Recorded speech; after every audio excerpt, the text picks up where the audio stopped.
నమస్కారం బాబు. నమస్కారం sir. Congrats అండి. Thank you sir. మళ్ళీ రెండో సినిమా అవును సార్. మంచి సినిమా అందించారు. మూడో cinema sir. First cinema remake చేశారు కదా అక్కడ. ఫస్ట్ మళ్ళీ రావాలి. మళ్ళీ రావాలి, సారీ, కరెక్ట్, మూడో సినిమా. కానీ మీరు బ్లాక్ కలర్ జోడు పెట్టుకొస్తారేమో ఇంటర్వ్యూ అనుకున్నాను నేను.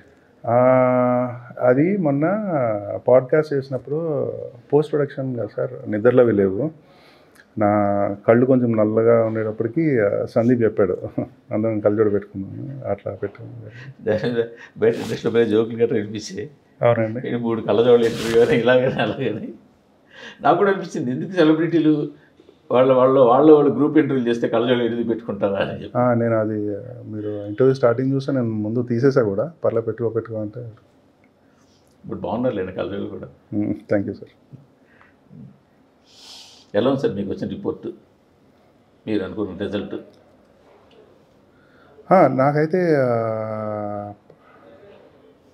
100% మేము కథ రాసినప్పుడు మొత్తం అందరికీ 100% వెళ్ళాలి, అందరికీ నచ్చాలన్న ఆలోచనతో రాస్తాము. అదైతే మెజారిటీ అయితే సక్సెస్ అయినట్టు అనిపిస్తుంది సార్. ఇప్పుడు ఆడియన్స్ రియాక్ట్ అయిన విధానం కానీ, నిన్న ఈరోజు వచ్చిన కలెక్షన్స్ విధానం కానీ. ఒకటే డిఫరెన్స్ ఏంటంటే, నాకు ఫస్ట్ 2 సినిమాలు క్రిటిక్స్ దగ్గర నుంచి యునానిమస్గా ఎప్రిసియేషన్ వచ్చింది. ఆడియన్స్ అంటే నేను అనుకున్నంత ఇదిగా టర్న్అవుట్ అవ్వలేదేమో. జెర్సీకి అంత మంచి పేరు వచ్చిన over the period of time. దీనికి కొంచెం రివర్స్ అనిపించింది సార్. అంటే కొంతమంది క్రిటిక్స్ అది ఇంకా బాగుండేమో, లేదంటే ఈ ఎపిసోడ్ ఇంకా వేరేగా ఉంటే బాగుండేమో అన్నట్టు వచ్చింది. బట్ ఆడియన్స్ సైడ్ నుంచి అంటే maybe scale of the cinema వల్ల, లేదంటే మేము ప్రొజెక్ట్ చేసిన యాక్షన్ జానరా వల్ల జనాల దగ్గర నుంచి అయితే రెస్పాన్స్ చాలా బాగుంది సార్. Very happy. అంటే మీరు జనాల దగ్గర నుంచి యునానిమస్ రిపోర్ట్ వచ్చినట్ట అనే అనుకుంటున్నాను సార్ నేను. సరే, క్రిటిక్స్ ఈ సీన్ ఇలా ఉంటే బాగుండేది, ఈ సీన్ ఇలా అన్నది దాన్ని పెద్ద సీరియస్గా తీసుకోక్కర్లేదు. లేదు సార్, నేను సీరియస్గా తీసుకుంటాను. ఎందుకంటే ఒక సీన్ మీరు ఎలా తీయాలనుకుంటున్నారు అన్నది మీ ఇష్టము, మీ ఆలోచన, రైట్ సార్. మీ ఇష్టం. సరే, అది తీసింది బాగా తీసారా తీయలేదా అని చెబితే మాత్రం పట్టించుకోవాలి. అదైతే 100% పట్టించుకుంటారు సార్. అది పట్టించుకోవాలి. మీరు ఏదే సీన్ అయితే తీసారో అది బాగా తీయలేకపోతే దాన్ని పట్టించుకోవాలి. బట్ ఆ సీన్ ఇలా ఎందుకు తీయాలి, ఇలా తీయచ్చు కదా అన్నది పట్టించుకోకలేదు. ఎందుకంటే అది మీరు ఒక రైటర్గా, ఒక డైరెక్టర్గా, ఒక క్రియేటర్గా అది మీ ఇష్టం. దీన్ని ఇలా ఊహించాను, ఇలా అనుకుంటున్నాను. బట్ మీరు ఇప్పుడు అన్నట్టు మొదటి 2 సినిమాల్లో మీరు ఒక లిమిటెడ్ ఎరీనాలో ఫైట్ చేశారు. అవును సార్. అది బడ్జెట్ పరంగా కాదు, పాత్రల పరంగా కానీ, కరెక్ట్, వాటి విస్తృత పరంగా కానీ. అవును సార్. ఒక లిమిటెడ్ ఏరియా, అవును. ఒక చిన్న లవ్ స్టోరీని డీల్ చేశారు. ఒక ఫ్యామిలీ చిన్న ఒక స్పోర్ట్స్ మ్యాన్ తాలూకా ఫ్యామిలీ, దీన్ని ఒక తండ్రిగా భర్తగా అది డీల్ చేశారు. బట్ ఇక్కడ చాలా మల్టిపుల్ లేయర్స్తో డీల్ చేశారు ఇక్కడ. అవును సార్. ఒక ట్రైబు, ఆ ట్రైబు తాలూకా గమనం, ఒక అన్న తమ్ముడు. అవును సార్. తమ్ముడి ఐడియా వేరు, అన్న ఐడియా వేరు, మల్టిపుల్గా డీల్ చేశారు. అవును సార్. ఇన్ని డీల్ చేసినప్పుడు ఆ స్క్రిప్ట్ చాలా టఫ్ అనిపించుంటుంది మీకు దాన్ని తయారు చేయడం. మీరు ఎలాగా ఇదేంది మీకు ఆ ఎగ్జిక్యూషన్? అంటే స్క్రిప్ట్ డెఫినెట్లీ ఇంతకుముందు చేసిన స్క్రిప్ట్ కానీ ఇది కొంచెం పర్సనల్గా నాకు కూడా చాలా కాంప్లికేటెడ్ స్క్రిప్ట్.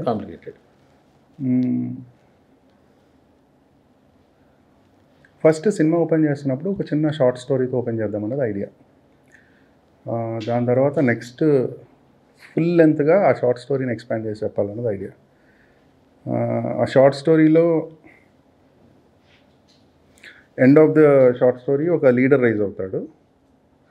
అతనికి ఏంటంటే ఆ ప్లేస్ ఏమైతే ఉందో దానికన్నా మనుషుల ప్రాణాలు ఇంపార్టెంట్ అని అనుకునే ఒక లీడరు. మనుషులు ప్రాణాలు పోయినా పర్లేదు, మన ప్లేస్ కాపాడుకోవాలనుకున్నది ఒక ఫైనల్లో రైజ్ అయ్యే లీడర్.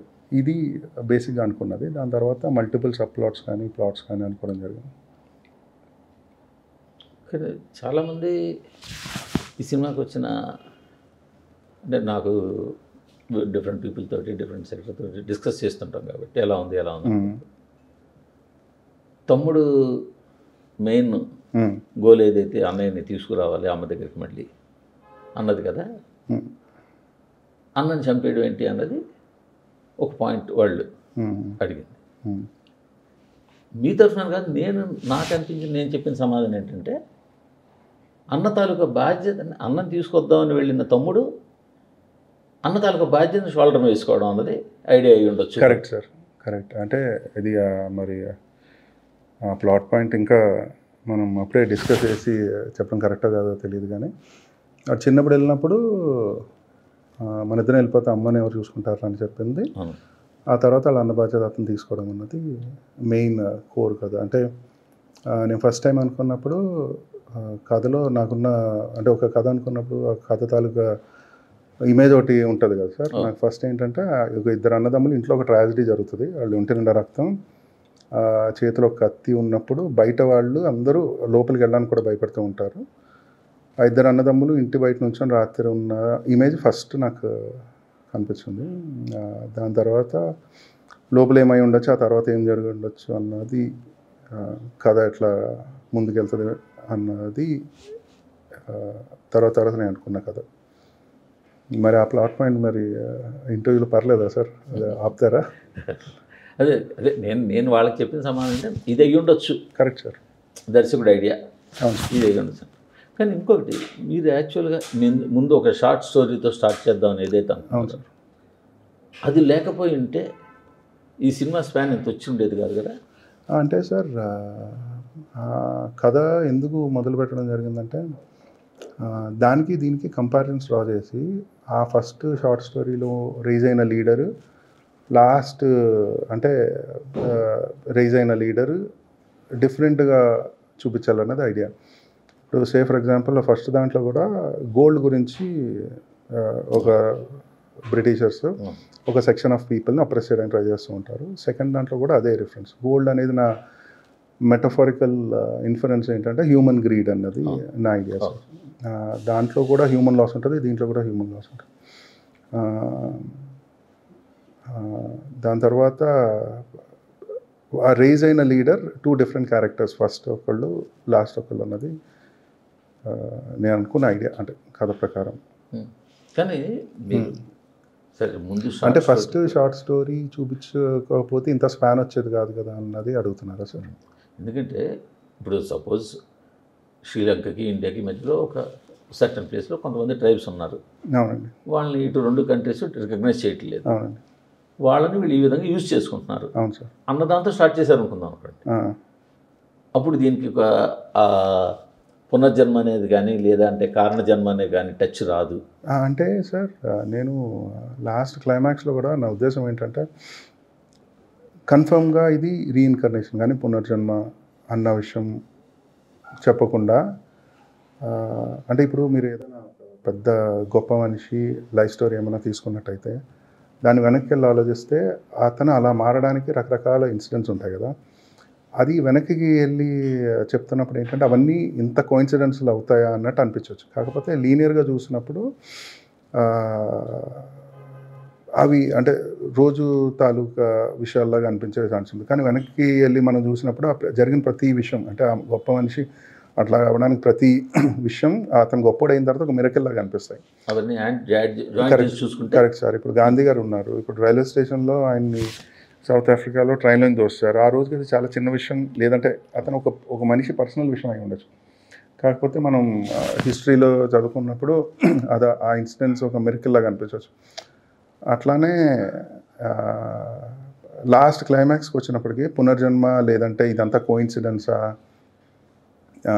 లేదంటే ఇదంతా డెస్టినీ అన్నది చూసేవాళ్ళ ఇంటర్ప్రిటేషన్కి వదిలేద్దామన్నది ఐడియా అన్నది. అంటే నాకు అనిపించింది ఏంటంటే సినిమాని సరే స్టార్టింగ్లో షార్ట్ స్టోరీతో స్టార్ట్ చేసి వెళ్ళిసిన తర్వాత చివరికి వచ్చిన తర్వాత కట్ షార్ట్స్ తోటి పచ్చబొట్టని కానీ ఇవన్నీ కూడా ఒక దాన్ని ఏమైనా అనాలంటే ఒక హ్యాపెన్ అంతే, అలా జరిగాయి, ఎందుకు జరిగాయి తెలియదు, లింక్స్ అవునండి. జరిగి వాడిని అక్కడ తీసుకొచ్చినట్టుగా చెప్పారు. అవును సార్. ఓ పక్కనేమో ఇది చెప్పారు, ఏమని వాడు ప్లాన్గా వాడిని ప్లాన్ చేశారు, ఒక రాయి ఏజెంట్గా ప్లాన్ చేసి తీసుకొచ్చారు. అవునండి. ఓ పక్క డెస్టినీ వాడిని డ్రైవ్ చేసింది అక్కడికి. అవునండి. ఈ రెండు ఈ రెండు చెప్పడంలో ఏంటి మీ ఉద్దేశం? అది ఇందాక ఎవరు ఇట్లా ఎక్స్ప్లెయిన్ చేయడానికి ట్రై చేస్తున్నప్పుడు అంటే ఇప్పుడు సేమ్ సిచ్యువేషన్ రకరకాలుగా ఇంటర్ప్రిట్ చేసుకోవచ్చు కదా సార్, ఒక్కొక్కరికి ఒక్కొక్కలాగా అనిపించవచ్చు. అట్లా ఇట్లా ఇప్పుడు ఇతను ఇక్కడ దాకా వచ్చిన ఈ జర్నీ ఒకడికి అద్భుతం అయ్యి ఆయన కాపాడడానికి వచ్చినాడు అన్నట్టు అనిపిస్తే, ఒకడికి ఇదంతా ముందే రాసిపెట్టి ఉంది నా తలరాత అని ఒకడు. సో ఆ మల్టిపుల్ అది నాకు ఫస్ట్ సినిమా నుంచి లాస్ట్ సీన్ ఎప్పుడు ఒక చిన్న అంబిగ్యూటీలో వదిలేస్తే జనాలు ఇంకా ఇన్వాల్వ్ అయ్యి ఆలోచిస్తారేమో అనేది చేస్తారు అని ఒక అది మరి కరెక్టో కాదో తెలియదు కానీ ఒక ఆలోచన అంతే. సో లాస్ట్లో ఇది అని కంక్లూడ్ చేయడం కన్నా ఓపెన్ ఎండెడ్ వదిలేస్తే బాగుంటుంది అన్నది ఐడియా సార్. నేను హీరో గారు ప్రొడ్యూసర్ డిస్కషన్లో కూడా అదిగా, ఈ రెండు పార్ట్లు చేయడం అనే దానివల్ల కొంత ఇబ్బంది అనేది వస్తుంది. మీ సినిమాని కాదు, చాలా సినిమాలు చూసుకుంటే అంటే లాస్ట్ వచ్చినప్పటికీ కంప్లీట్గా సాటిస్ఫాక్షన్ అంటే కాదు. కొన్ని పాత్రలకి ఇప్పుడు ఆ జర్నీలో ఏ పాత్ర ఎప్పుడు ఎంటర్ అవ్వాలి, దాని స్పాన్ ఎప్పుడు వస్తుంది అనేది ఉంటుంది. అవును సార్. మన జీవితంలో కూడా ఒక్కొక్కసారి ఒక్కొక్కళ్ళు కలుస్తుంటాం, కలిసేదాకా ఆ పాత్రకి ఇంపార్టెన్స్ ఉండదు, కలిసిన తర్వాత దాని స్పాన్ కనిపిస్తుంది. సో సినిమాలో కూడా ఎక్కడో వస్తుంది. మనకేమనిపిస్తుంది ఫస్ట్ పార్ట్లో కొనసాగుతుంది. ఇప్పుడు హీరోయిన్ క్యారెక్టర్ ఉన్నప్పుడు ఏంటి అంత చిన్నది ఉంది, పెద్ద క్యారెక్టర్ లేదు అనిపించేది. మేబీ మీ దృష్టిలో సెకండ్ హాఫ్లో క్యారెక్టర్ ఆ అమ్మాయికి లెంగ్తీ క్యారెక్టర్ ఉండొచ్చు. అంటే నేను కథ రాసుకున్నప్పుడు అండి హీరోయిన్ క్యారెక్టర్ అన్నట్టు ట్రీట్ చేయకూడదు అన్నది నా ఉద్దేశం. అంటే one of the important character, not particular about heroine character. Total ఈ రెండు పార్ట్ల వల్ల ఏమైనా ఇబ్బందులు అయితే ఉన్నాయంటారా? కథ చెప్పడంలో ఒక ఫ్లోలో చెప్పడం కానీ, లేదా ఆడియన్స్ ఫ్లోలో చూడడం కానీ, ఈ రెండింటికి ఒక ఇబ్బంది అయితే వస్తుందంటారా అదంటారా? మీరేమంటారు? అది సినిమాకి మారుతుందేమో సార్. అంటే బాగుంటే అంటే ఈ మధ్యన చాలా సినిమాలకి దేవరా కూడా ఇదే ప్రాబ్లం వచ్చింది. అందరూ కూడా దాన్ని పూర్తిగా సాటిస్ఫై అవ్వలేకపోయారు. నాకైతే నచ్చింది సార్ దేవరా. ఫస్ట్ హాఫ్ ఇప్పుడు సేమ్, సెకండ్ హాఫ్ ఏంటి ఇదేంటి కొంచెం లాజిక్. ఎందుకు లాజిక్ అంటే సెకండ్ హాఫ్లో ఏదో మీరు ఏదో కొన్ని దాచి ఉంచుతారు. అంటే ఇప్పుడు అంటే మీరు చెప్పింది కరెక్టే సార్. కాకపోతే ఇప్పుడు మనం ఒక సిరీస్ చూస్తున్నాం అనుకోండి సార్, ఒక ఎపిసోడ్ అయిపోయిన తర్వాత అక్కడ కంప్లీట్గా 100% కంక్లూడ్ అయిపోతుంది. నెక్స్ట్ ఎపిసోడ్గా వచ్చిన ఇంట్రీగ్ ఉంటుంది కదా. కాకపోతే అక్కడ ఏంటంటే నెక్స్ట్ ఎపిసోడ్ ఒక క్లిక్ అవే, ఇక్కడ ఒక 6 నెలల సంవత్సరం వెయిట్ చేయాల్సి వస్తుంది. అది కొంచెం జడ్జిమెంట్ ఇవ్వాల్సి వస్తుంది. అవునండి. సో అదేమో సార్, అదే మీరు చెప్పింది కరెక్టేనేమో కొంతమందికి అనిపించవచ్చు అన్నమాట. కానీ మీరు ఇది ఎప్పుడు డిసైడ్ చేశారు రెండు స్క్రిప్ట్లు అన్నది? ఫస్ట్ రాసుకున్నప్పుడు అనుకున్నాను సార్. రాసుకున్నప్పుడు? అవును సార్. అప్పుడు పర్ఫెక్ట్గా రాసుకున్న ఫస్ట్ పార్ట్ ఇదేనా? పర్ఫెక్ట్గా రాసుకున్న ఫస్ట్ పార్ట్ ఇదే సార్. ఎందుకంటే మీకు ఇందాక కథ అనుకున్నప్పుడు ఒక ఇమేజ్ అని చెప్పాను కదా, ఒక ఇద్దరు అన్నదమ్ములు కూర్చొని ఒక ఇంటి ముందు కూర్చుంటాను. సెకండ్ పార్ట్ లాస్ట్ ఫ్రేమ్ అదే. సో ఈ స్టోరీ ఇక్కడి నుంచి అక్కడ దాకా ఎట్లా వెళ్తుంది అన్నది అనుకున్నప్పుడు, అంటే 2 పార్ట్లు కథ రాద్దాం, 3 పార్ట్లు కథ రాద్దాం అని అయితే కూర్చోలేదు. కాకపోతే రాస్తున్నప్పుడు దీంట్లో సబ్ ప్లాట్స్ ఎక్కువ ఉన్నాయి. ప్రతి సబ్ ప్లాట్కి జస్టిఫై చేసుకుంటూ, ప్రతి క్యారెక్టర్ని జస్టిఫై చేసుకుంటూ, ప్రతి క్యారెక్టర్ ఆర్క్ ఎండ్ చేయడానికి నాకు రాసిన మెటీరియల్ ఎక్కువ అనిపించింది. ఈ పర్టికులర్ పాయింట్ దగ్గర ఫస్ట్ పార్ట్ ఎండ్ చేసి సెకండ్ పార్ట్ నెక్స్ట్ క్రియేట్ చేస్తే బాగుంటుందేమో అన్నట్టు అనిపించింది.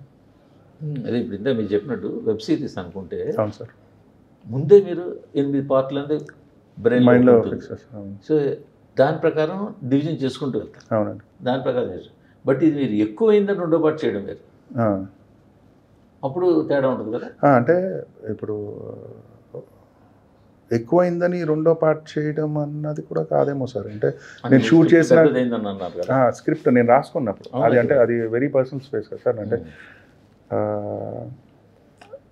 స్క్రిప్ట్ నేను రాసుకుంటున్నప్పుడు ఒక్కొక్కసారి ఏమవుతుంది అంటే సార్, కొన్ని ఐడియాలు ఉంటాయి. కొన్ని ఐడియాలు గంటకు మించి చెప్పలేము. కొన్ని ఐడియాలు ఏమో 2-3 గంటలు స్టోరీ ఎంగేజ్ చేయగలం మా ఆడియన్స్ని అనిపించవచ్చు. సో ఇనీషియలీ కోర్ ఐడియా నుంచి స్టార్ట్ చేసినప్పుడు అది ఎక్కడ ఎండ్ అవుతుంది అన్నది రెస్ట్రిక్షన్ పెట్టుకోకుండా రాద్దామనేది నా ఉద్దేశం. అంటే అట్లీస్ట్ నేను చేసే విధానం అయితే అదే ఉంటుంది. ఫస్ట్ దీనికి కింగ్డమ్ అనేది నా ఉద్దేశం ఏంటంటే స్టార్టింగ్లో ఒక యుద్ధంతో మొదలయ్యి వాళ్ళ భూమిని కోల్పోయి ఒక లీడర్ కోసం వెతకడం, లేదంటే చివరిలో లీడర్ని వాళ్ళు దక్కించుకోవడం, ఏమైనా సరే కింగ్డమ్ అనేది మెటఫరికల్గా, అంటే నాకున్న ఉద్దేశం ఏంటంటే హోమ్ అని, అంటే మన సొంతం, మన హోమ్ ఉంటుంది కదా సార్, వేర్ వి బిలాంగ్ అన్నది మెటఫరికల్గా అని నా ఉద్దేశం అనమాట. ఫస్ట్ టైం అనుకున్నాను. అయితే ఆ కోర్ ఐడియా ఎక్కడి నుంచి వచ్చిందంటే సార్, రెండు కాన్ఫ్లిక్టింగ్ ఎమోషన్స్, అంటే love is the greatest expression of someone liking కదా, అంటే దానికి బిట్రేయల్ అనేది దానికి క్వైట్ కాంట్రాస్ట్. ఒక క్యారెక్టర్కి ఈ రెండు సైమల్టేనియస్గా ఒకేసారి చూపించాల్సిన అవసరం వస్తే ఎట్లా ఉంటుంది అన్నది first core idea. Say for example, నాకు మీరంటే ఎంత ఇష్టమో చెప్పడానికి నేను మిమ్మల్ని మోసం చేయాలి, అదొక్కటే దారి నాకు. మీరంటే ఎంత ఇష్టమో చెప్పడానికి మిమ్మల్ని చంపేయాలి, అదొక్కటే దారి నాకు. లేదంటే మీకు అబద్ధం చెప్పాలి, అదొక్కటే దారి నాకు అన్న రెండు కాన్ఫ్లిక్టింగ్ ఎమోషన్స్ ఒకే క్యారెక్టర్లో ఉంటే ఎట్లా ఉంటుంది అన్నది ఫస్ట్ అనుకున్న ఐడియా సార్. దాని తర్వాత ఆ క్యారెక్టర్, ఏ క్యారెక్టర్ అయితే బాగుంటుంది, ఏ సబ్ ప్లాట్ అయితే బాగుంటుంది, ఏ ప్లాట్ అయితే బాగుంటుంది, ఏ టైం ఫ్రేమ్లో సెట్ చేయాలన్నది ఐడియా. ఈ కాన్ఫ్లిక్ట్ ఏమైతే ఉందో ఆ కాన్ఫ్లిక్ట్ మీరు సినిమాలో 3 క్యారెక్టర్స్కి ఉంటుంది. ఇప్పుడు సూర్య అనే క్యారెక్టర్ ప్రొటాగనిస్ట్కి ఉంటుంది, ఆ అమ్మాయికి ఉంటుంది, ఆఖరికి యాంటాగనిస్ట్ విలన్కి కూడా అదే కాన్ఫ్లిక్ట్ ఉంటుంది. ఆడికి ఆ నాన్న అంటే ఎంత ఇష్టమో చూపించడానికి ఆడుకున్న ఒక దారి అన్నట్టు. సో ఈ ఐడియా నుంచి మొదలైంది. కొన్ని సీన్స్ పరంగా స్టోరీ డెవలప్ చేసుకుంటూ వెళ్ళినప్పుడు కొన్ని కాన్ఫ్లిక్ట్స్ అరైజ్ అవ్వడానికి కొత్త క్యారెక్టర్స్ ఈ పర్టికులర్ టైం ఫ్రేమ్లో చెప్తే బాగుంటుందేమో అన్న ఆలోచనలు ఈ ప్రాసెస్లో నేను అనుకున్న దానికన్నా పెద్దదైంది. అప్పుడు హీరో గారితో డిస్కస్ చేయడం కానీ, లేదంటే ప్రొడ్యూసర్ గారితో డిస్కస్ చేసినప్పుడు 2 భాగాల్లో చెప్తే బాగుంటుందేమో అనిపించింది. అండ్ కమర్షియల్లీ కూడా ఒక బ్రాండ్ వాల్యూ ఉంటుంది కదా సార్. ఒక పార్ట్ సక్సెస్ అయితే ఆ సెకండ్ పార్ట్కి కొంచెం బ్రాండ్ వాల్యూ ఉంటుందన్న ఐడియా కూడా ఉంది. అంటే 100% క్రియేటివ్ చాయిసే కాదు, కొంచెం మొత్తం ఫస్ట్ హాఫ్ మీ తీసిన రా ఫుటేజ్ ఎంత వచ్చింది? First half sir, first part sir, first part అది కింగ్డమ్ ఈ సినిమా రా ఫుటేజ్ అంటే అది మొత్తం అన్ఎడిటెడ్, అంటే ఫస్ట్ కట్ అన్నట్ట సార్? ఫస్ట్ కట్ అనుకుందాం. ఫస్ట్ కట్ అయితే ఫస్ట్ హాఫ్ వచ్చి 1 hour 45 minutes, 2 hours కలిపి 2 hours కలిపా 1 hour 45 minutes, 3 hours 5 minutes దాకా వచ్చినట్టుంది సార్. అంతే, అంటే ఎంత ఒక 20 minutes తీయాల్సి వచ్చింది అంతేనా? అవును సార్, 20 minutes చేయాల్సి వచ్చింది. ఎందుకంటే మీరు ఒక కంటెంట్ 25 minutes అరౌండ్. ఒక కంటెంట్ ఒక పాట ఇప్పుడు దేంట్లో ప్రోమోలు ఏదో తల పట్టుకున్నట్టు ఏదో ఒక సీన్ ఒకటి ఉండాలి. తల సార్, హెడ్ ఏదో పట్టుకున్నట్టు ఏది సార్? అంటే సీన్లు పాటలో మాంటేజ్ కింద వేసిన సీన్లు కొన్ని సినిమాలోకి రాలేదు కదా. అవును సార్, అవి పాటలు ఉండి వేయి ఉండకపోవచ్చు. మీరు పాట వీడియో సాంగ్ వదలడం పాటలోనా సార్? సాంగ్లో చెప్తున్నారు. సాంగ్లో హెడ్ పట్టుకున్నట్టు ఏం లేదు సార్. కాదు, కొన్ని సీన్లు సినిమాలోకి రాలేదు, అంటే షార్ట్స్ కింద వేసినవి. అవును సార్, అవి ఫస్ట్ అనుకున్నప్పుడు కథలా రాసుకున్నప్పుడు అయితే ఒక సాంగ్ ఉంటే బాగుంటుంది అనే ఉద్దేశం. సాంగ్ ఓకే, అవి సాంగ్లో సీన్లు అనుకోవట్లేదు. ఏంటంటే అది వీడియో సాంగ్ కోసం ప్యాక్ చేస్తారు కదా, ఎడిట్ చేసి వీడియో సాంగ్ ఒకటి వదలాలి కదా, దానికోసం కొన్ని సీన్లు కట్ చేసి వేస్తారు కదా, అవి ఉంటాయి. అవి సినిమాలోకి రాలేదు. దాన్ని బట్టి నేను చాలా సీన్లు చాపప్ అయిపోయా ఏంటి? చాలా సీన్లు ఏం చాపప్ అవ్వలేదు సార్. అంటే డెఫినెట్గా ఎడిట్ అయితే జరిగింది. అంటే ఏ సినిమాకైనా ఫస్ట్ కట్గా ఎప్పుడు కొంచెం లూజ్ ఎడిటే ఉంటుంది, 100% అయితే ఉంటుంది. దాని తర్వాత ఎడిట్ అంటే నేను డైరెక్టర్గా ఒక విషయం నొక్కి నొక్కి చెప్పాలి, లేదంటే ఇది మరీ అండర్లైన్ చేసి చెప్పాలని నేను రాసుకున్న సీన్స్ కొన్ని మల్టిపుల్ టైమ్స్ రిపీట్ అయినా కొన్ని ఉంటాయి కదా సార్. నేను కథలో ఉండిపోవడం వల్ల ఏంటంటే నాకు బాగానే అనిపించవచ్చు. అది ఎడిటర్ గారు లేదంటే ప్రొడ్యూసర్ వీళ్ళందరూ చూసినప్పుడు ఈ పర్టికులర్ విషయం రిపీట్ అవ్వక్కర్లేదేమో, లేదంటే ఈ పర్టికులర్ సీన్ ప్రొసీడింగ్ స్లో చేస్తుందేమో అన్న డిస్కషన్ అయితే ఉంటుంది. మేము జెర్సీ చేసినప్పుడు కూడా జెర్సీలో కూడా ఇంచుమించు ఇంతే సార్, 3 or 10 minutes ఎంతో ఉండింది. అంటే క్రికెట్ ఎక్కువ షూట్ చేయడం, క్రికెట్ ఎక్కువ చూపించడం, లేదంటే కొన్ని సీన్స్ వేరే ఉంటాయన్నమాట. అదేంటంటే మొత్తం అంటే కొన్నిసార్లు ఏంటంటే సార్ ఇండివిజువల్ సీన్స్ చూసినప్పుడు చాలా అద్భుతంగా అనిపిస్తాయి. అది మేము సినిమాలో పెట్టినప్పుడు అది ఫ్లోని అంటే ఏదైనా సరే కథ కూర్చున్నప్పుడు ముందుకెళ్ళడం ఇంపార్టెంట్ కదా సార్. అది ఫ్లోని ఆపుతున్నాయి అనిపించినప్పుడు కొన్ని ట్రిమ్స్ ఎడిట్ అయితే చేయడం జరిగింది సార్. ఇప్పుడు మీ స్టైల్ ఆఫ్ మేకింగ్ని స్లో నెరేషన్ అనాలా, లేకపోతే డీటెయిలింగ్ ఎక్కువ ఉంటుంది అనాలా, లేకపోతే ఇంక దానికి ఏమైనా పర్టికులర్గా టెక్నికల్ వర్డ్ ఉందా? అంటే నచ్చకపోతే స్లో నెరేషన్ అనొచ్చు సార్, నచ్చితే డీటెయిల్ నెరేషన్ అనొచ్చు సార్. అంటే అది నేను డ్రామాని అలా చూడడానికి ఇష్టపడతాను. అంటే అది పర్సనల్ టేస్ట్. అంటే నేను రాసిన కథ అంటే ఒక ఎవరైతే రైటర్ ఉంటారో వాళ్ళ పార్ట్ ఉంటుంది కదా సార్. అంటే it's a reflection of what the character of the writer or director. ఇంకోటి ఏంటంటే నాకు కథలో ఎప్పుడు కూడా హీరో అనేవాడు మనలో ఒక్కడగానే ఉండాలి, లాస్ట్ 10 నిమిషాలు 15 నిమిషాల్లోనే హీరో అవ్వాలన్నది కొంచెం నేను బలంగా నమ్ముతా. సో ఆ ప్రొసీడింగ్స్లో లేదంటే డ్రామా ఇలా ఉండడానికి ఇష్టపడడంలోనో, లేదంటే డైలాగ్ తక్కువ రాసి సైలెంట్ బీట్స్లోని న్యూయాన్సెస్లో చెప్పాలి అన్న నా తాపత్రయంలో ఏమైనా ఒక్కొక్కసారి సీన్స్ ఏమైనా స్లో అనిపిస్తాయేమో మరి. కాకపోతే అదంతా క్యారెక్టర్ అంటే యాజ్ లాంగ్ యాజ్ ఎమోషన్కి కనెక్ట్ అయితే కనుక ఆ స్లోనెస్ ఫీల్ అవ్వరు. ఒకవేళ ఎమోషన్ కనెక్ట్ అవ్వకపోతే కనుక స్లో ఉందా లేదంటే లాగ్ ఉందా అని అనిపించవచ్చు. అది ఏంటంటే డైరెక్టర్గా నేను కన్విన్స్ చేయలేకపోవడం అంతే. బట్ మీ కంపేర్డ్గా మీ స్టైల్ ఆఫ్ మేకింగ్, మీ ఎమోషన్స్ స్క్రీన్ మీకు తీసుకురావడంతో చూసుకుంటే ఇందులో తక్కువ అనిపిస్తాయి. అంటే ఇది జానరా వేరు కదా సార్. అంటే ఫస్ట్ థింగ్ ఏంటంటే నాకు స్టైల్ ఉన్నంత సీన్ అయితే లేదని అనుకుంటా. ఎందుకంటే తీసిన 3 సినిమాలు. లాస్ట్ టైం జెర్సీకి సినిమా చూసినా మీకు స్టైల్ అని తెలుస్తుంది కదా. సో జెర్సీకి ఏంటంటే sir, Jersey is a very personal story. అంటే రిలేటబిలిటీ ఎక్కువ క్యారెక్టర్కి. అంటే ఒక ఫాదర్ క్యారెక్టర్ కానీ sun character, middle class home, లేదంటే ఇప్పుడు ఒక 20 to 40 years మధ్యలో ఉన్న వాళ్ళు చాలా దగ్గరగా చూసిన ప్రపంచం అండ్ మేజర్ ఆడియన్స్ వెళ్ళే ఏజ్ గ్రూప్ కూడా అది ఎక్కువ ఉండే అవకాశం ఉంది. సో ఆ క్యారెక్టర్ తాలూకు మాట్లాడుకునే డైలాగ్స్ కానీ వాళ్ళు చేసే పనులు కానీ ఏంటంటే రిలేటబిలిటీ ఎక్కువ. ఆ రిలేటబిలిటీ ఎక్కువ ఉండడం వల్ల నేను ఏమైతే తీసానో, ఏమైతే ఎమోషన్ ఉందో దానికి పర్సనల్గా కనెక్ట్ అయిన లెవెల్ ఎక్కువ.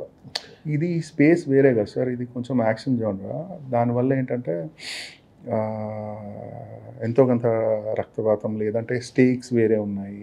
అంటే ఇప్పుడు ఒక సిచ్యువేషన్లో మీరు జెర్సీ మొత్తం సినిమా చూసుకుంటే వాడి లైఫ్ థ్రెట్ ఉన్నది ఒక్క లాస్ట్ పావు గంటలోనే. ఇక్కడైతే ప్రతి నిమిషం ఏమవుతుంది ఆడి లైఫ్ కన్నది ఒక సిచ్యువేషన్. దాన్ని మీరు క్యారెక్టర్ని కొన్ని సినిమాలు ఏంటంటే మనం ఇప్పుడు సూపర్ హీరోని చూసినప్పుడు ఒక రకంగా ఎంజాయ్ చేస్తాం, లేదంటే ఒక హారర్ మూవీ చూసినప్పుడు you don't relate your self కదా సార్. ఆ రిలేటబిలిటీ పర్సనల్గా రిలేట్ చేసుకునే అవకాశం ఈ స్టోరీకి తక్కువ. దానివల్ల ఏమైనా మీకు జెర్సీ కన్నా ఇది తక్కువ ఎమోషన్ అనిపించేసామో, కానీ నేనైతే పర్లేదు బాగా రాశాను అనుకుంటున్నాను. బట్ గౌతమ్ యాక్షన్ సీన్లు కూడా స్లోగానే తీస్తాడు అని ఒక కంప్లైంట్. సార్ గౌతమ్ యాక్షన్ సీన్స్ను కూడా జాగ్రత్తగా స్లోగానే చేస్తారు అని ఒక కంప్లైంట్. దానికి మీ సమాధానం ఏంటి? ఏమో సార్, అయి ఉండొచ్చేమో. అంటే ఇప్పుడు లాస్ట్ యాక్షన్ ఎపిసోడ్ ఉంది. లాస్ట్ యాక్షన్ ఎపిసోడ్ ఏంటంటే యూజువల్గా హీరో ఒక యుద్ధంకి వెళ్ళినట్టు వెళ్ళి ఒక పెద్ద బ్లాక్లో ఒక action episode it can go till ఒక 10 నిమిషాలు 12 నిమిషాలు వెళ్ళచ్చు. కాకపోతే నేను యాక్షన్ ఎపిసోడ్ ఎలా చూసానట్టు, అంటే నేను చూసిన విధానం అదొక పర్సనల్ స్పేస్లో ఆడేమైతే కోల్పోయాడో ఆడి ఉద్వేగం కానీ ఆడి బాధ కానీ ఆ క్యారెక్టర్ని దాటి వెళ్ళకూడదు, వాడి కళ్ళల్లోని జనాలు చూడాలి, వాడు ఏం చేస్తున్నాడు అన్నది పర్సనల్గా వాడితోనే వెళ్ళాలి అన్న ఉద్దేశంతో చేసిన ఎపిసోడ్ అది. అంటే అందులో వాడు ఎంత క్రూరంగా చంపుతున్నాడన్న దానికన్నా ఎంత బాధలో ఉన్నాడు ఈడు అన్నది నా ఉద్దేశం. అంటే వాడిని చంపుతున్నప్పుడు కూడా వాడి కళ్ళల్లో ఏడిపే రావాలి. సో ఆ రకంగా ట్రీట్ చేస్తే బాగుంటుంది అన్నది నా పర్సనల్ చాయిస్, పర్సనల్ టేస్ట్. అంటే బట్ సినిమా కంపారిటివ్గా మీరు చెప్పిన ఒక్కొక్కరికి ఒక్కొక్క చూసిన ప్రతి వాళ్ళకి ఒక్కొక్క అంచనా ఉంటుంది, లేకపోతే ఒక అభిప్రాయం ఉంటుంది. సో ఫస్ట్ హాఫ్ వరకు ప్లాన్డ్గా వెళ్ళిన స్క్రిప్ట్ సెకండ్ హాఫ్లో అంత ప్లాన్డ్గా వెళ్ళలేదు అన్నది ఒక మాట. దానికి రీజను ఎడిటింగ్లో ఫ్లాసా, లేకపోతే జంప్సా, లేకపోతే అసలు బేసిక్గా ఆ script second half as it is అదే మీరు అనుకున్నదా? యాజ్ ఇట్ ఈస్గా అనుకున్నది అయితే అదే సార్. ఎందుకంటే ఇప్పుడు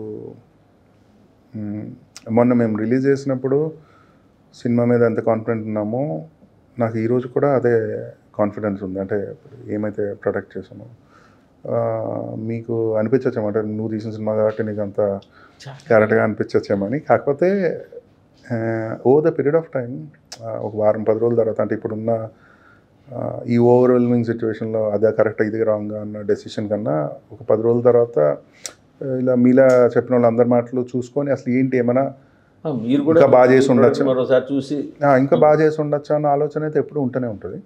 కాకపోతే ఏమైతే తీసామో అది 100% మేము కాన్ఫిడెంట్ ఉండి కంపల్సరీ బాగుంటుందని చేసిందే. And majority of the audience కూడా అట్లానే రియాక్ట్ అవుతున్నారు. And we're very happy for that. అంటే ఈ సినిమా వరకు చూస్తే చాలా వరకు కామన్ ఆడియన్స్ కూడా రిలేట్ అయిపోయే అనే రిఫరెన్స్లు కనపడడానికి రీజన్ ఏమంటారు? సో కథ రాసినప్పుడు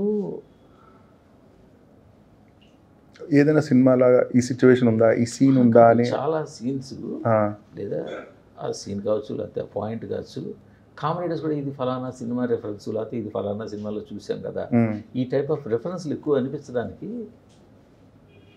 అంటే నేను కాన్షియస్గా చేసిందైతే కాదు సార్. ఎందుకంటే కాన్షియస్గా ఒక సినిమాలో సీన్ యాజ్ ఇట్ ఈస్ తీద్దామన్న ఉద్దేశం అయితే నాకు ఉండదు. ఎందుకంటే అది బేసికలీ నేను చేసిన పనికి, లేదంటే యాక్టర్స్ టైంకి, ప్రొడ్యూస్ టైంకి నేను రెస్పెక్ట్ ఇవ్వనట్టు అది. కాకపోతే మనం ఆల్రెడీ మనం చూసి క్వశ్చన్ అడగం సార్. ఏ సార్, వేరే వాళ్ళు చేస్తే ఈ క్వశ్చన్ ఎవరు అడగరు, నేనే కదా ఎవరు అడగరు. బట్ ఒక మార్క్ వేసుకున్న డైరెక్టర్ కనుక అలా చేస్తే ఖచ్చితంగా అడుగుతారు. లేదు సార్, మీరు అడిగినా తప్పేమీ కాదు. కాకపోతే ఇప్పుడు యాక్చువల్గా అయితే కామన్ మ్యాన్కి అందరికీ కావచ్చు, నాకు కొంచెం అనిపించింది ఏంటంటే భూటాను దలైలామా చిన్న ఇన్స్పిరేషన్ ఏమైనా ఉందా? భూటానికి కాదు, అంటే దలైలామా అక్కడి నుంచి వచ్చేసి ఇండియాలో శరణార్థుల్లో ఉండడం, ఇండియాలో మనం అతనికి ఆయనకి ఆశ్రయం ఇచ్చాము, టిబెటియన్స్కి ఆశ్రయం ఇచ్చాము. సో వాళ్ళు కూడా వారసుని ఐడెంటిఫై చేస్తుంటారు. ఇప్పుడు కూడా నెక్స్ట్ వారసుని ఐడెంటిఫై చేయాల్సి ఉంది. నాకు యాక్చువల్లీ చాలా ఇంట్రెస్టింగ్ సబ్జెక్ట్ ఇది. నేను ఒక కథ కూడా రాసాను దీని మీద. ఇది సడన్గా అదేంటి అది ఆ క్వశ్చన్ ఎట్లా అడిగారు అన్నట్టు అనుకున్నా. సో అది ఆ వారసుని ఐడెంటిఫై చేయడం అనేది నెక్స్ట్ దలైలామా ఎట్లా ఉంటాడు, ఆయనేమో నెక్స్ట్ దలైలామా ఇండియాలోనే. అలాగే నాకు ఇంకోటి కూడా అనిపించింది ఏంటంటే, అంటే దానికి ఇప్పుడు అంటే వీళ్ళు కూడా అంతే కదా, వాళ్ళ ల్యాండ్ని వేరే వాళ్ళు వదిలేయడంతో అక్కడి నుంచి బయటకు వచ్చేసి ఇంకో దగ్గర ఆశ్చర్యం ఉండి ఉంటుంటారు. వాళ్ళ ల్యాండ్ ఎట్లా వస్తాడని చూస్తుంటాం కదా అనిపించింది. అలాగనే సో వాటర్ వరల్డ్ అనే సినిమా ఉంటుంది. అవును సార్. వాటర్ వరల్డ్ సినిమాలో వీప్ మీద ఆ చిన్న పాపకి ఉంటుంది. అవును. ఆ టట్టు ప్రకారం అది చాలా ప్రయారిటీ ఇది ఉంటుంది. అవునండి. సో ఇలాగ రిఫరెన్స్లు చాలా కనపడడం అన్నది మామూలుగా రెగ్యులర్గా కనిపించే. నేను యాక్చువల్లీ మీ రివ్యూ చూసాను సార్. మీ రివ్యూ చూసినప్పుడు కొన్ని రిఫరెన్స్ మీరు క్షత్రియపుత్రుడు అన్నారు కదా, నాకు అప్పుడు గుర్తొచ్చింది, అమ్మ క్షత్రియపుత్రులు కూడా ఇలాంటి సీన్ ఉంది కదా అని అనుకున్నాను. అంటే ఆనెస్ట్గా చెప్తాను, ఎందుకంటే ఇప్పుడు రాసినప్పుడు నా చేతిలో ఉన్న పనే కదా సార్.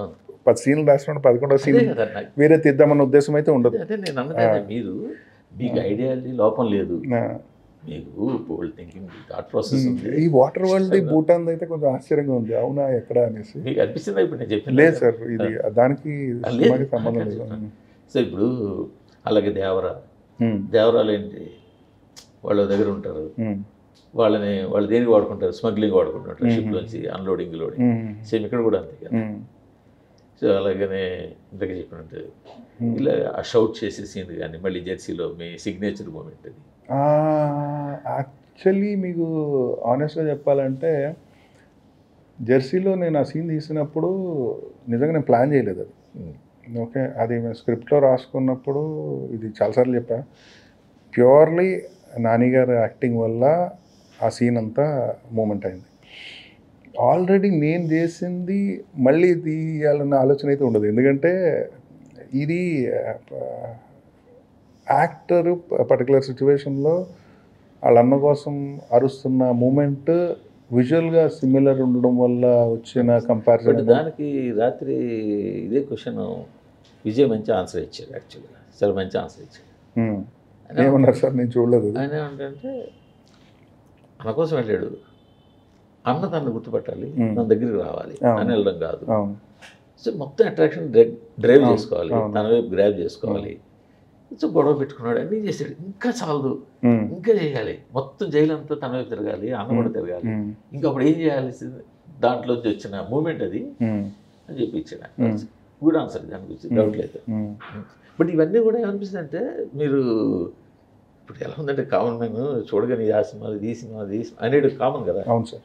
సో ఆ ఛాన్స్ మీరు ఎందుకు ఇచ్చారు అన్నది నా క్వశ్చన్. మీరు అంటే ఇంకెవరైనా ఇచ్చుంటే అడగలిపని లేదు, కాస్త ఇంతో అంతో స్టామినా ఇన్బిల్ట్గా ఉన్న డైరెక్టర్లు అయితే అడుగుతాం, అంతే కదా. నిజంగా thanks for saying that sir. అయితే కాన్షియస్గా చేసింది అయితే కాదు, మేము నెక్స్ట్ సినిమాకి ఇంకా కొంచెం జాగ్రత్త పడతాం సార్. మీరు 2 పార్ట్లు ముందు నుంచే ఉంది అంటే, ముందు నుంచి అంటే స్క్రిప్ట్ పెద్దదైనందువల్ల 2 పార్ట్లు అనే ఐడియా వచ్చింది, హీరోతోటి ప్రొడ్యూసర్ తోటి కూర్చుని డిసైడ్ చేసాము ఇదన్నీ చెప్పారు. సో అంచేత దీనికి ఏమీ ప్రాబ్లం లేదు, ఇక్కడే క్లోజ్ చేద్దాం అనుకున్నాం దీన్ని అన్నారు. బట్ రాత్రి నేను విజయ్ గారిని అడిగితే సెకండ్ హాఫ్ స్క్రిప్ట్ ఇంకా రెడీ అవ్వలేదు అని చెప్పి అన్నారు.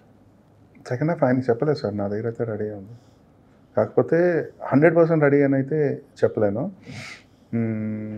ఎందుకంటే మీ దగ్గర రెడీగా, ఎందుకంటే దాన్ని మీరు 2 అక్కడతో ఆపారు కదా. అవును. సో మొత్తం మీ దగ్గర ఉండి సినిమా స్టార్ట్ చేసేటప్పటికే ఉండాలి కదా. అవును, నాకు లాస్ట్ ఫ్రేమ్ దాకా కూడా ఉంది, కాకపోతే ఇప్పుడు ఫస్ట్ హాఫ్ ఒకటి అనుకొని ఒక సినిమా విజువల్గా తీసాం కదా సార్, స్క్రిప్ట్ ఒకటి, ఇప్పుడు సినిమా లో ఉన్న విజువల్ ప్రజెంటేషన్ అంటే ఏ రోజుకి ఆ రోజు సీన్ తీసినప్పుడు కానీ ఇంప్రూవ్మెంట్స్ కానీ ఈ డైరెక్షన్లో వెళ్తే బాగుంటుంది అనుకున్న కొన్ని చేంజెస్తో ఇప్పుడు సినిమా ఒక రకంగా ఉంది. సో స్క్రిప్ట్ సెకండ్ హాఫ్ మార్చాలంటే మార్చాలి సార్, ఇప్పుడు దీనికి అనుగుణంగా మార్చాలి. అంటే ఇప్పుడు నాకు తీసినప్పుడు ఇది రాసినప్పుడు ఎట్లా అంటే దీంట్లో కొన్ని సబ్ప్లాట్స్ ఉన్నాయి. సే ఫర్ ఎగ్జాంపుల్ లాస్ట్లో ఒక క్యారెక్టర్ వస్తాడు, నాకు ఆ క్యారెక్టర్ తాలూకు అంటే ఇప్పుడు స్టోరీ సెకండ్ పార్ట్ స్టార్ట్ చేసే ముందు ఒక 1.5 hour ఓటీటీ సినిమాలాగా ఏమైనా తీద్దామా జనాల్లో, అంటే అతనే సైడ్ ఆఫ్ స్టోరీ ఏమైనా తీద్దామా అన్నది ఒక ఐడియా ఉంది. దాని తర్వాత అప్పుడు సెకండ్ పార్ట్కి వెళ్దామా, ఎందుకంటే ఇప్పుడు తమ్ముడిని కోల్పోయినాడు ఒకడు, అన్నని కోల్పోయినాడు ఒకడు, వాళ్ళిద్దరి మధ్యన సెకండ్ పార్ట్లో ఎట్లా ఉండబోతుంది కాంటెక్స్ట్, ఎందుకంటే అతని సైడ్ స్టోరీ కూడా చూపిస్తేనే స్ట్రాంగ్గా ఉంటుంది, సడన్గా ఎవరో ఒకడు.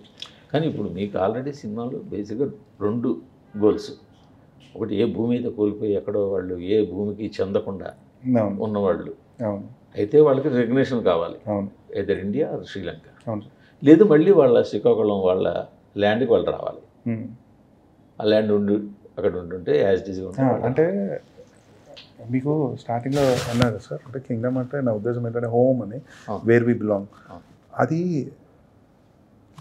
ఇప్పుడు చెప్పచ్చలేదు. కానీ నేను అనుకుంటుంది ఏంటంటే ఇప్పుడు భూమికి కూడా సంబంధం లేకుండా నువ్వు కావాల్సిన వాళ్ళందరితో ఉన్నప్పుడు నువ్వు ఎక్కడైతే ఉంటావో అదే నీ ల్యాండ్ అనే అవకాశం కూడా ఉంటుంది, అది ఎక్స్ప్లోర్ చేద్దాం అన్నది. రెండోది అన్నం తీసుకురావడం. సో అన్నం తీసుకురావడం అయిపోయింది, ఈ అన్న తమ్ముడు అనుబంధం అనేది ఇప్పుడు ఆ అన్న తమ్ముడికి వచ్చింది. మీరు అది ఎట్లాగా అనుకుంటున్నారంటే, అంటే ఇప్పుడు కథానాయకుడు కానీ ప్రొటాగనిస్ట్ కానీ ఎప్పుడు ఒక గోల్ ఉంటుంది కదా సార్, ఒకటి అంటే ఇది కావాలి, ఇది సాధించాలి, ఇది చేయాలన్నది సినిమా ప్రోగ్రెషన్లో ఎప్పుడు మారుతూ ఉంటుంది. అండ్ క్లైమాక్స్ ముందు అంటే నాకు తెలిసిన స్క్రీన్ ప్లే ప్రకారం కానీ నేను చదివిన బుక్స్, నేను చూసిన సినిమాల్లో, నాకు నచ్చిన స్టోరీస్లో క్లైమాక్స్ ముందు ఆ గోల్ ఏమైతే దేనికోసం అయితే హీరో వస్తాడో అది కంప్లీట్గా కోల్పోతాడు. కోల్పోయినప్పుడు ఆడియన్స్ ఏ స్టేజ్లోకి రావాలంటే అంటే ఇప్పుడు దాకా దేనికోసం అయితే వచ్చాడో, దేనికోసమైతే ఇంత తాపత్రయపడ్డాడో, దేనికోసమైతే ఇంత యుద్ధం చేశాడో అదే లేదు ఇప్పుడు ఏం చేస్తాడు వీడు అన్న పాయింట్ దగ్గర లోయెస్ట్ పాయింట్ ఆఫ్ హీరో చూపించి అక్కడ అతనికి ఏర్పడిన కొత్త గోల్ ఏంటన్నది దాని మీద నాకే కంప్లైంట్ లేదు. నేనేమంటే ఇప్పుడు ఇంతవరకు చూపించింది ఈ అన్న తమ్ముడు తాలూకా ఎఫెక్షన్. అక్కడ ఇప్పుడు విలన్ ప్లేస్లో మళ్ళీ అన్న తమ్ముడు కదా కదా. అవునండి. ఇక్కడ ఈయన అన్నను కోల్పోయాడు, అక్కడ వాడు తమ్ముడిని కోల్పోయాడు. ఇప్పుడు ఒక తమ్ముడు కోల్పోయిన విలను, ఒక అన్నను కోల్పోయిన హీరో మధ్య కన్ఫ్రంటేషన్ సెకండ్ పార్ట్లోకి వెళ్తుంది. అదే అనుకుంటున్నాను. అది సెకండ్ పార్ట్లోకి వెళ్తుంది. ప్లస్ పాత గోల్ ప్లేస్లో కొత్త గోల్ ఎవరైతే మిగిలి ఉన్నారో వాళ్ళని కాపాడాలని బాధ్యత, వాళ్ళు మళ్ళీ ఇక్కడ తీసుకురావాలా, అక్కడ తీసుకెళ్ళాలా, మీరు అన్నట్టు అదే హోమ్లో వాళ్ళు హోమ్ అనిపించుకోవాలా. అవునండి. ఇది ఒక సెకండ్ లేయర్. అవునండి. బట్ ఈ లేయర్ చేసినప్పుడు మీరు ఒక చిన్న పాప వెళ్ళిపోద్ది కదా ఆ దీవికి. ఆ చిన్న పాపే పెద్ద అయ్యి ఇతనికి వచ్చి పచ్చబొట్టు వేసినట్టు చూపించడం ఏంటి, అది ఎలాగా లాజికల్గా కనెక్ట్ చేశారంటారు? ఎలాగా లాజికల్గా కనెక్ట్? ఇప్పుడు ఆ చిన్న పాపే కదా ఈ పచ్చబొట్టు వేసింది హీరోకి. చిన్న పెద్ద అయిన తర్వాత ఒక మిడిల్ ఏజ్ లేడీ అయిన తర్వాత పచ్చబొట్టు వేసి. అదే సార్, అంటే ఇందాక మీకు చెప్పాను కదా, ఆ డెస్టినీ అయ్యి ఉండొచ్చు. లేదంటే ఇప్పుడు సే ఫర్ ఎగ్జాంపుల్ ఆ పాప ఇంకో చోట ఎక్కడికి వెళ్ళింది, అక్కడ చనిపోయింది. ఈ కథే ఉండదు, ఎందుకంటే ఆ రోజు ఆ పర్టికులర్ ఊర్లో ఇన్సిడెంట్స్ జరిగి ఉండకపోవచ్చు, అన్నదమ్ములు ఇద్దరు కలిసే ఉండొచ్చు, వాళ్ళ నాన్న ఇంక పెద్ద దాకా కొడుతూనే ఉండొచ్చు. అక్కడితో వాళ్ళ కథ అయిపోతుంది, ఇక్కడితో వీళ్ళ కథ అయిపోతుంది. ఆ పాప ఇక్కడికి వచ్చి చేసిన పని వల్ల మొదలైన, అంటే ఆ బటర్ఫ్లై ఎఫెక్ట్ అంటారు కదా, అక్కడి నుంచి జరిగిన రిపర్కషన్స్ టువర్డ్స్ ద స్టోరీని ఎట్లాగా స్టార్ట్ చేసిన వాళ్ళ మనుషులు అందరూ కలిసి బోట్ ఎక్కి శ్రీలంక తీరానికి వెళ్ళిపోయారు కదా. అవును. శ్రీలంక తీరు ఆ చిన్న పాప శ్రీలంక తీరులో బతకడం మొదలుపెట్టారు. ఈ చిన్న పాప ఇక్కడే ఉండిపోయింది. ఎక్కడ ఉండిపోయింది? ఇక్కడ ఇండియాలోనే ఉండిపోయింది కదా, ఈ దీవిలో ఉండిపోయింది. వాళ్ళు అయితే శ్రీకాకుళం, వీళ్ళు ఉండేది ఇంకెక్కడో. అవును. సో వెతుక్కుంటూ ఆ పాప మాత్రం వెతుక్కుంటూ రావడం కానీ, లేదా వీటి మీద పచ్చబొట్టు వేయాలన్నది కానీ, ఇతన్ని ఐడెంటిఫై చేసిందని అనుకోవాలి కానీ, ఇవన్నీ కొంచెం క్లారిటీ మిస్ అయింది చెప్పడంలో అనిపిస్తుంది. మీరు క్లియర్గానే చెప్తున్నారు కదా సార్. అది చివరిని చెప్పిన కొద్ది 2 minutesలోనే ఏమో సార్, నేను ఒకసారి చూసా మళ్ళీ. అంటే నేను చెప్పాను కదా సార్, ఇప్పుడు అంతా నాకు ఓవర్వెల్మింగ్గా ఉంటుంది. అంటే 100% ఫుల్ ప్రూఫ్ సినిమా తీసాము, అసలు ప్రపంచంలో బెస్ట్ సినిమా తీసామని అయితే నేను తీసినా అనుకోను. కాకపోతే నాగవంశీ గారు కూడా రాత్రి సెకండ్ హాఫ్లో ల్యాప్సెస్ ఉన్నాయని ఒప్పుకున్నాను. అవునండి. ఏమి ఫుల్ ప్రూఫ్ సినిమా అని అనట్లేదు. ఫస్ట్ హాఫ్ యూనానిమస్గా ఉంది, సెకండ్ హాఫ్లో కొంచెం ల్యాప్సెస్ ఉన్నాయి.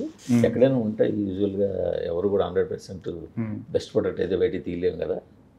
బెస్ట్ ప్రొడక్ట్ అయితే తీసాం సార్, ఆయన తీయలేమన్నారా? తీయలేం కదా ఎవరు కూడా. బట్ సెకండ్ హాఫ్లో అక్కడక్కడ ల్యాప్స్ ఉన్నాయి, అవి పెద్ద ఇదేం కాదని అన్నాడు ఆయన. అది ల్యాప్సెస్ అంటే సార్, అది నేను ఎలా చూస్తాను అంటే, మనందరికీ కొన్ని ఒపీనియన్స్ ఉంటాయి. అంటే ఇది ఆల్రెడీ చూసిన సినిమాలు బట్టి కానీ, లేదంటే ఇది ఇలా అయితే బాగుంటుంది, ఇలా ఉంటే బాగుంటుంది అన్న దగ్గర కొన్నిసార్లు మనం డిస్సాటిస్ఫైడ్ ఉంటాం. అంటే నేను మీతో ఏకీభవించవచ్చు, మీరు అంటే ఇప్పుడు లాజికల్గా ఇప్పుడు కొన్ని తప్పులు ఉంటే అది దాని మీద డీటెయిల్గా డెఫినెట్గా డిస్కస్ చేయాలి, ఎందుకంటే అది రైటర్ మిస్టేక్ అనేది. అట్లా కాకుండా ఒపీనియన్, అంటే ఇప్పుడు ఇది స్లోగానే ఉండాలని నేను అనుకున్నా, స్లోగా కాదు ఫాస్ట్గా ఉండాలని మీరు అంటే అది ఒపీనియన్ డిఫరెన్స్. ఆ ఒపీనియన్ డిఫరెన్స్ ఉన్నప్పుడు ఏంటంటే మీరు అక్కడ డిస్కనెక్ట్ అయ్యే ఛాన్స్ ఉంది. అప్పుడు అవి డ్రాబ్యాక్స్, సెట్ బ్యాక్స్, ల్యాప్సెస్ అన్న దానికన్నా అది రకరకాల మనుషులకు రకరకాల. మీకు అనిపిస్తుందా ఎందుకురా బాబు ఒక ఫక్తు మాస్ మసాలా కమర్షియల్ సినిమా తీస్తే ఎవరు ఏ లాజిక్లు అడగరు, ఎవరు ఏ ల్యాప్సెస్ గురించి మాట్లాడరు. కష్టం సార్ తీయడం, నా వల్ల కాదు అది, చాలా కష్టం తీయడం. అంటే బట్ ఇలాగా చాలా సిస్టమేటిక్గా సినిమా తీసి ఇంత ఐడియాలజీ పెట్టుకుని, ఇంత అక్కడ బంగారం ఇక్కడ బంగారం, హోము ఇవన్నీ థింక్ చేస్తే ఇన్ని లాజిక్ల గురించి అడుగుతారు అని అనిపిస్తుంటారు ఒకసారి మీకు? ఇప్పుడు దాకా అనిపిస్తలేదు సార్. ఇప్పుడు అనిపిస్తుందా? లేదు, ఇప్పుడు కూడా ఇంటర్వ్యూలో అందరూ అడిగిన తర్వాత అనిపిస్తుందేమో. మేము సాయంత్రం చూసుకుంటాం. ప్రస్తుతానికి అయితే ఏమి అనిపించట్లేదు. అండ్ అంటే కమర్షియల్ సినిమా అంటే నా ఉద్దేశం ఏంటంటే ఎవరైనా ఎదగాలని కోరుకుంటారు కదా, వైడర్ నెంబర్ ఆఫ్ ఆడియన్స్కి వెళ్ళాలన్నదే నా ఉద్దేశం కూడా. ఆ ప్రాసెస్లో ఏమేమైతే చేయాలో అంటే నేను అనుకునే కథ సిద్ధాంతం ప్రకారం చేసే ప్రయత్నం అయితే చేశాను. అది ఇప్పుడు ఇమీడియట్గా మీ దగ్గర నుంచి రాబోతున్నది ఈ 2 పార్ట్లకి మధ్యలో ఒక లింక్ చేసే ఒక చిన్న ఎపిసోడ్ ఓటీటీలోకి తీసుకొస్తాను. అవును, అదైతే ఐడియా ఉంది సార్. దాని తర్వాత మ్యాజిక్ ఒకటి ఉంది. మ్యాజిక్ ఎలాగా ఉంది? దాని తర్వాత ఇంకొక లవ్ స్టోరీ అయినా చేయాలి బిఫోర్, ఎందుకంటే విజయ్కి నెక్స్ట్ ఇంకొక 2-3 కాదు 2 years దాకా అయితే కమిట్మెంట్స్ ఉన్నాయి. ఇంకొక లవ్ స్టోరీ ఏమైనా చేయాలన్నది ఒక ఐడియా ఉంది. సో ఎట్లా ఏం కుదిరితే ఆ డైరెక్షన్ వెళ్తాం.